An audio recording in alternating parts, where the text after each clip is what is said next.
Welcome to Unit 3 of the Gospel of Luke. I sure enjoyed Unit 2. Reading your reflection papers was very encouraging. Obviously, Luke begins his entire book with such a distinct presentation of Jesus, with all the infancy narrative material that is not found anywhere else. So it would be very interesting to begin to read this week in Luke 4 through 7 about Jesus' public ministry. I want you to look for any links that you might find between the presentation of Jesus in the first three chapters and chapters 4 through 7. But more specifically, I want you to begin to ask the question, what is Luke's particular take on Jesus? How does Luke seem to be understanding Jesus' mission? This question is all the more urgent given the diversity of readings that we're engaging in during the course. In fact, this week, as you turn to the third chapters of Ermon and Horsley, I think what's going to begin to take shape in a very clear way is that these authors have oppositional views of the mission of Jesus.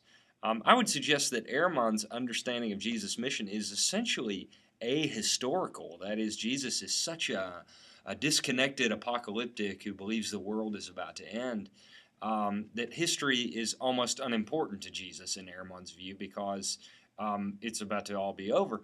Horsley is just the opposite. Horsley's view is extremely historical, rooted in his understanding of Jesus' historical context in Rome and Palestine. And so reflecting on all of those contexts against Luke's presentation in chapters 4 through 7 of the initial stages of Jesus' public ministry, I think will be very, very fruitful. Let me mention this. The Ermon stuff is definitely hard to swallow. This chapter is no different. Did Jesus think he was God? And Ermon is going to wade into all kinds of random streams to produce this chapter. If you have any questions about anything along the way, just feel free to shoot me an email or give me a call. I want to make sure that the conversation stays open between you and I, given that this is new ground for me to introduce a textbook that is this radical in any class that I've taught.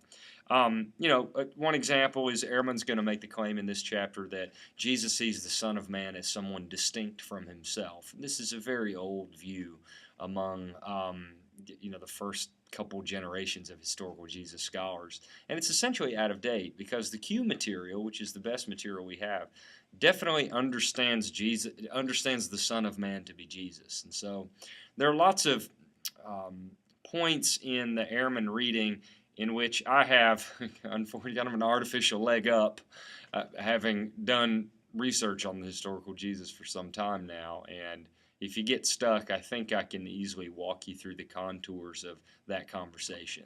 Unfortunately, it's the nature of writing for a more popular audience that you smooth out debate and you smooth out rough edges. And there are libraries of scholarship that have been generated around any section of Ermon, but he doesn't talk about those. Instead, he just presents the viewpoint that he likes, and that's what you're left with. So it's easy to get the impression that this is really the mainstream of historians, historical Jesus scholars, gospel scholars, and that's not exactly true.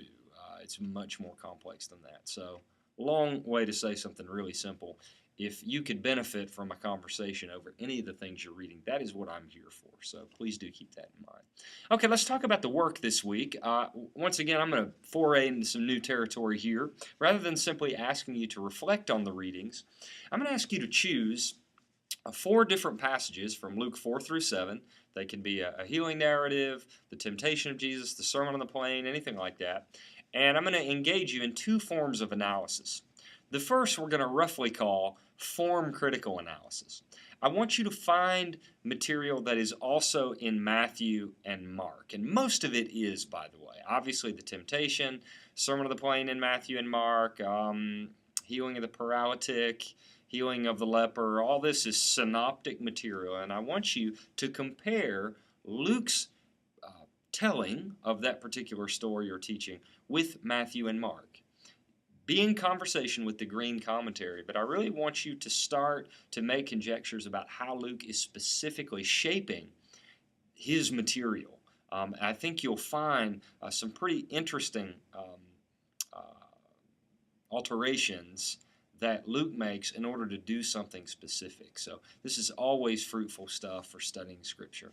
And secondly, I want to engage you in a literary critical analysis, which is simply answering the question, how does this passage work? How does it function in Luke's larger narrative world? So you'll want to pay attention, obviously, to vocabulary. Where do the words used here appear elsewhere in Luke and even Acts? And you can use a concordance for that. I want you to pay attention for where the story falls.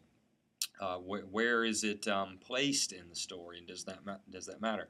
What comes before or after it? So you're not asking historical questions, you're asking literary questions about Luke. And if you need any clarification or help on that, just feel free to contact me. Looking forward to a great unit together. Let's have a good one. Take care.